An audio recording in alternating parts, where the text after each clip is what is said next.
కూటమి ప్రభుత్వం ఏర్పడిన తర్వాత ఎన్నికల్లో ఇచ్చిన హామీల్ని ఒక్కొక్కటిగా నెరవేర్చుకుంటూ వస్తున్నటువంటి సందర్భం.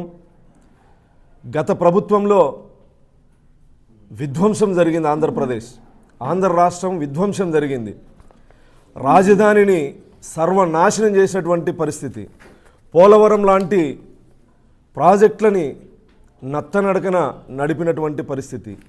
పారిశ్రామికవేత్తల్ని బెదిరించి పారిపోయేలా చేసినటువంటి పరిస్థితి.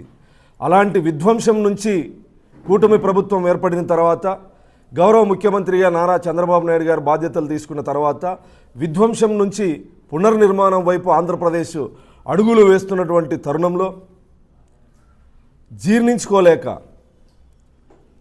ప్రజా సమస్యల మీద పోరాటం చేయనటువంటి జగన్మోహన్ రెడ్డి ఆంధ్రప్రదేశ్లో ఎవరైనా చనిపోతేనో, శవం ఎక్కడైనా దొరికితేనో, లేదా నిన్నటిలాగా గంజాయి స్మగ్లర్లు, రౌడీ షీటర్లు, సంఘ విద్రోహ శక్తులు జైలుకి వెళ్తేనో తన క్రైమ్ పార్ట్నర్స్ని పరామర్శించడం తప్ప ఏ రోజు ప్రజా సమస్యల మీద మాట్లాడినటువంటి సందర్భం లేదు.